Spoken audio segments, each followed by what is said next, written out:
अंतर्गत जल शक्ति मंत्री सीआर पाटिल ने देशवासियों को दिवाली की शुभकामनाएं दी। आज से शुरू हो रहा नया साल सभी के लिए मंगलमय हो। सभी को दिवाली की शुभकामनाएं। प्रधानमंत्री मोदी ने जीएसटी कम करके दिवाली का तोहफा दिया है। प्रधानमंत्री मोदी ने वोकल फॉर लोकल का नारा दिया। लोगों को स्वदेशी उत्पाद खरीदने चाहिए। वर्षा जल संचयन को न केवल बढ़ावा दिया जाना चाहिए बल्कि आगे भी बढ़ाया जाना चाहिए। देश को दुनिया में तीसरे स्थान पर लाने की तैयारी चल रही है। सीआर पाटिल _ केंद्रीय जल मंत्री ने दिया संदेश। ताज़ा खबर देखने के लिए देखते रहे स्टार न्यूज नेटवर्क। जय हिंद, जय भारत।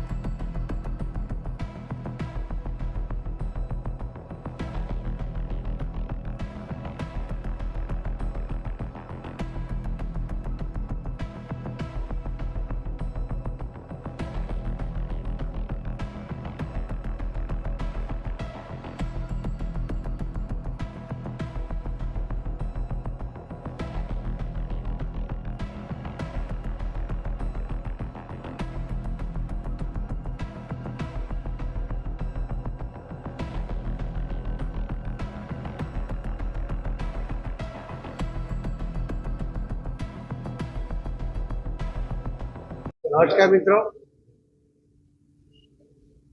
आज नव वर्ष शुरू थाय छे।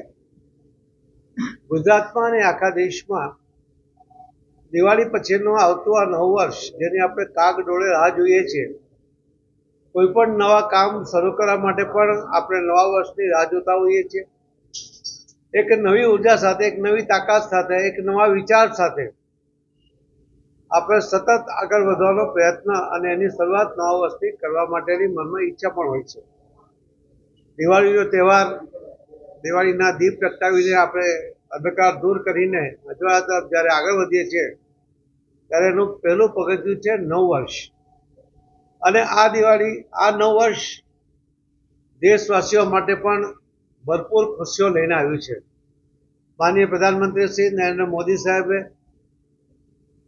જે લાલ કિલ્લા ઉપરથી કહ્યું છે કે જીએસટી માં રાહત આપીશ, પણ રાહતનો ફાયદો કેટલો થશે એ જ્યારે પ્રત્યક્ષ રીતે આખા દેશની સામે આવે છે ત્યારે સૌ માનનીય પ્રધાનમંત્રી શ્રી નરેન્દ્ર મોદી સાહેબનો આભાર પણ માને છે કે એમણે ખરા અર્થમાં દેશવાસીઓને દિવાળીની ગિફ્ટ આપી છે। એક દિવસમાં 1 લાખ કાર ખરીદાય, એની ડિલિવરી થાય, એ જ બતાવે છે કે આપણા દેશના લોકોની સમૃદ્ધિ પણ વધી છે, આપણા દેશના લોકોની ખરીદ શક્તિ પણ વધી છે। અને જે વોકલ ફોર લોકલની વાત માનનીય પ્રધાનમંત્રી શ્રી નરેન્દ્ર મોદી સાહેબ વારંવાર કરતા આવ્યા છે, આ વખતે પણ દેશવાસીઓએ વોકલ ફોર લોકલને ધ્યાનમાં રાખીને બધી જ ખરીદીઓ એમણે સ્વદેશી ખરીદવાનો જે પ્રયત્ન કર્યો અને એના કારણે આપણા દેશના વેપારીઓને પણ જે રીતે વેપાર મળ્યો, દેશના લોકોને પણ સારી વસ્તુ, સ્વદેશી વસ્તુ ઓછી કિંમતમાં એમને જે મળી એનાથી પણ એમને આનંદ થયો છે અને દેશ માટે કંઈક કરી છૂટે એવી ભાવના પણ એના મનમાં પ્રબળ બની છે।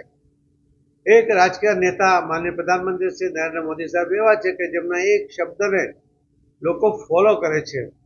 આજે આ દિવાળી અને નવ વર્ષમાં લોકોને જે ખુશીઓ પ્રાપ્ત થાય છે એમાં માનનીય પ્રધાનમંત્રી શ્રી નરેન્દ્ર મોદી સાહેબનો ખૂબ મોટો ફાળો રહ્યો છે। હું આપના માધ્યમથી સૌ દેશવાસીઓને પણ અને ગુજરાતના સૌ ભાઈ બહેનોને અને સુરત શહેરના શહેરીજનોને પણ નવા વર્ષની શુભેચ્છાઓ સાથે જે વોકલ ફોર લોકલનો મંત્ર માનનીય પ્રધાનમંત્રી મોદી સાહેબે આપ્યો છે એને પણ આ નવા વર્ષમાં યાદ રાખજો એવી વિનંતી પણ કરું છું। સાથે સાથે માનનીય પ્રધાનમંત્રી મોદી સાહેબનું એક વાક્ય catch the rain, rain water harvesting, એને પણ આપણે આગળ વધારવું છે। છેલ્લા 8 મહિનાની અંદર લગભગ 32 લાખ સ્ટ્રક્ચર એ આપણે આખા દેશમાં 33 રાજ્યોમાં 611 જિલ્લાઓમાં આપણે કરી શક્યા છીએ। પરંતુ આ નવા વર્ષમાં આપણે ટોટલ 1 કરોડનો ટાર્ગેટ લઈને ચાલીએ છીએ। આપણે 35 લાખ પર પહોંચ્યા છે। બીજા નવા 3 લાખ સ્ટ્રક્ચર એ પૂરા પણ થયા છે અને આપણે વધુ ઝડપમાં આગળ વધીને દેશને પણ પાણીની કિલ્લતમાંથી બચાવીએ, આવનારી પેઢીને પણ આ નવા વર્ષનો સંકલ્પ કરીને કે એમના હિસ્સાનું પાણી અમે જાળવીશું, આવનારી પેઢીનો જે અધિકાર છે અમે વાપરીશું નહીં, એવા સંકલ્પ લઈને આગળ વધીએ એવી મારી આપના નવા વર્ષના દિવસે આપ સૌના માધ્યમથી આપને અને સૌને નવા વર્ષની ખૂબ ખૂબ શુભેચ્છા પાઠવું છું. ધન્યવાદ.